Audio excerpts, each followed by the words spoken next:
All right, welcome to this revision explainer on business ethics. We're going to break down all the key concepts and, more importantly, the critical evaluation points you'll need to really nail those exams. This image, man, it cuts right to the heart of the issue, doesn't it? When a big global company can make clothes for way cheaper by using labor in another country, it really forces us to ask some tough questions. What are the moral rules here? Should there be any? And that leads us straight to the big one. How should businesses behave? Is it really all about making a profit, or do they have bigger responsibilities? Well, to figure that out, we're going to look at two really powerful and totally different ethical theories. So here's our game plan. We'll start with the core concepts, the stuff you need for AO1. Then we'll dive into utilitarianism and Kantian ethics, making sure we hit all those critical evaluation points for AO2 before wrapping up with a big debate. Okay, first things first. If you want to get the top marks, you've got to use the right language. So this section is all about locking in that key terminology you'll need to build your arguments. First up, we've got corporate social responsibility, or CSR. This is basically the big idea that a company's job isn't just to make money. It's about being responsible to everyone who has a stake in the business, the stakeholders. Things like looking after the environment, supporting the local community, or making sure you're sourcing things ethically, like fair trade coffee. And whistleblowing. This is a classic ethical mess. Imagine you're an employee and you see something seriously wrong, like fraud or maybe some unsafe practices. So what do? Do you stay loyal to your boss, or is your duty to the public more important? It's a huge decision with massive consequences. And then globalization comes along and just changes the whole game. A decision made in a boardroom in London can suddenly affect workers in Bangladesh and the environment over in Brazil. It means business ethics is no longer just a local thing. It's a massive, worldwide issue. Right. Let's jump into our first major theory and see how it handles all this. Utilitarianism asks one very simple, very direct question. What's going to bring about the best results? The key term to remember here is teleological. It comes from the Greek word telos, which means end or purpose. And for a utilitarian, that's all that matters, the end result. Your intentions, not so important. A business decision is good if it produces the best consequences for the most people. Simple as that. But here's where it gets interesting.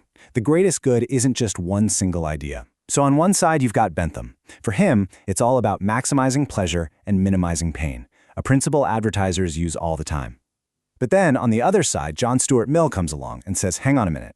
He argues that there are higher pleasures, things like education and community, which are way more valuable than just the lower physical ones. Okay, listen up, because this is absolutely vital for your AO2 marks. It's not enough to just know the theory. You have to be able to pick it apart. So let's break down the pros and cons of using utilitarianism in business. And this table lays out the core problem perfectly. On the one hand, utilitarianism seems great for business, right? It's flexible, it's focused on results. But here's the massive weakness. It doesn't really have a concept of individual rights.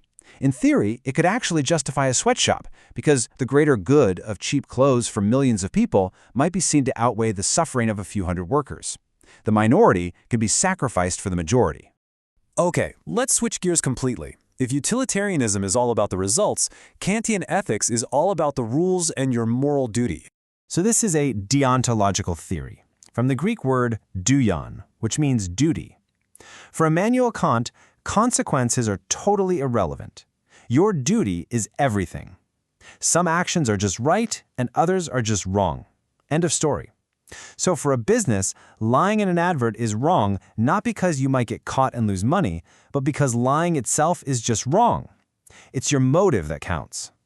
So how do we figure out our duty? Well, Kant gives us these key principles, these tests you can apply. First, the categorical imperative. Ask yourself, could I make this action a universal law for everyone? Like, could all businesses lie in their ads? No way! The whole system would fall apart. And then look at the second principle. Are you treating people as ends in themselves, as valuable human beings, or just as a tool to make a profit? That one is huge for business ethics. Then you've got this guy, John Rawls from the 20th century, who takes Kant's ideas and just runs with them. He asks us to do this thought experiment. Imagine you're designing the rules for all businesses from behind a veil of ignorance. You have no idea if you're going to be the CEO or the person cleaning the floors. What kind of rules would you make then? Rawls is pretty sure we'd create a much fairer system, one that really looks after the people at the bottom. Right, let's do the same thing for Kant. How does this duty-based approach actually hold up when you apply it to the real world of business? time for some more of that juicy AO2 evaluation. The biggest strength of Kantian ethics is without a doubt its solid protection of human rights. You can never justify exploiting a worker for some greater good. It gives you clear, consistent rules.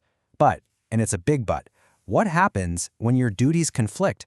A business has a duty to its shareholders to make a profit, but also a duty to protect its employees' jobs. Sometimes you just can't do both, and that's the main knock against it. Critics say it's just too idealistic and rigid for the messy reality of the business world. Okay, let's bring this all home.